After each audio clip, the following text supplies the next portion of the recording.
Sorry boss, মানে আপনার দেওয়ার সময়ের একটু আগে চলে আসছি। আপনি তো 40 মিনিট আগে চলে আসছেন, এত আগে আসলেন কেন? আমি তো আমার কথা বলতে পারবো না।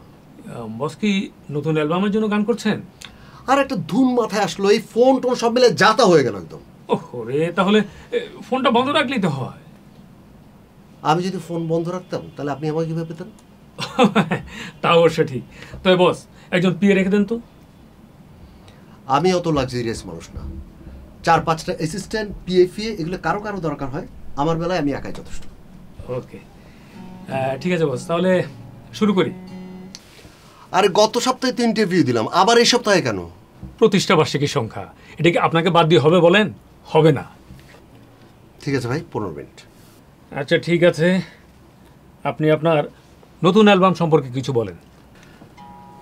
মানে আমি সচরাচর যেরকম গান করি ওখান থেকে কিছু বের হওয়ার চেষ্টা করেছি। আমি সুফি এবং এই আধ্যাত্মিক টাইপের কিছু গান করার এবার ট্রাই করেছি।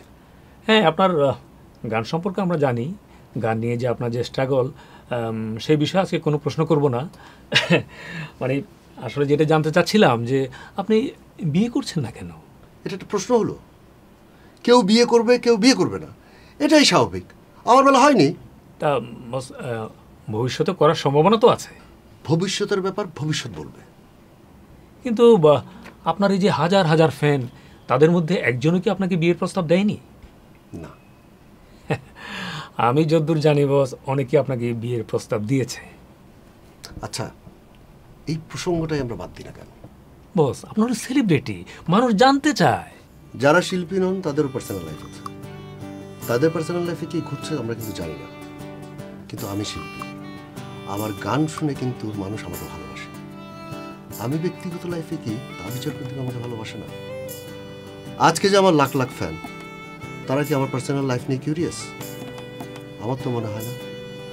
ফেসবুক আমার ফ্রেন্ডরা বিয়ে, প্রেম এগুলো নিয়ে তো কখনো কিছুই বলে না।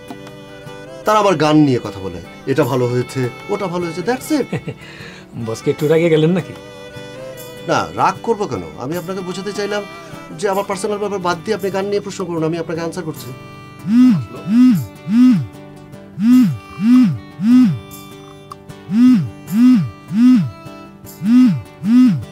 সমস্যা না বস, রিসিভ করেন, আপনি কথা বলেন। আরে না, এগুলো ফ্যান সারাক্ষণ ডিস্টার্ব করে। ধরেন না বস, ধরেন, সমস্যা নাই। বলেন নেক্সট। তা আপনার এই নতুন অ্যালবাম কবে রিলিজ করছেন? ঈদে রিলিজ করবো ভাবছি। বস, এটা কি সলো নাকি নিম্মির সাথে ডুয়েট হবে? নিম্মির সাথে কেন ডুয়েট থাকবে? এটা তো আমার সোলো অ্যালবাম। আচ্ছা বস, একটা বিষয় একটু ক্লিয়ার করেন তো, যে লাস্ট 2 বছরতে আপনি নাকি মানে নিম্মির সাথে আপনার বেশ অন্তরঙ্গতা হতে দেখা গেছে, এটা অনেকে মার করেছেন আর কি। আর শপিং করেছেন একসাথে, ডিনার নাকি গ্রুপের সাথে করেননি, অলথ্রো একসাথে নাকি ছিলেন। আর বস, আমি তো আর আপনার সাথে দুবাই যাইনি, তবে ঢাকায় ফিরে মানে আপনার দলে যারা ছিলেন তারা অনেকে বলা বলি করছিলেন, তো ভাবলাম যে বিষয়টা আপনার কাছ থেকে ক্লিয়ার হয়নি। শোনেন, আপনি জানেন নিম্মি ম্যারিড, তার হাজব্যান্ড একজন অসাধারণ মানুষ, নিম্মিও একজন অসাধারণ মানুষ, এবং তাদের মধ্যে আন্ডারস্ট্যান্ডিংটা খুব ভালো। এসব ফালতু কথা বলে তাদের কনজুগাল লাইফে কমপ্লিকেসি কেন তৈরি করছেন? হয়েছে কি বস, এই বিষয়টা নিয়ে বাইরে বেশ আওয়াজ, তাই বলছিলাম। তার মানে আপনি আমার সাথে নতুন অ্যালবাম নিয়ে কথা বলতে আসেন নাই, আপনি এসেছেন এখানে নিম্মির ব্যাপারে কথা বলতে।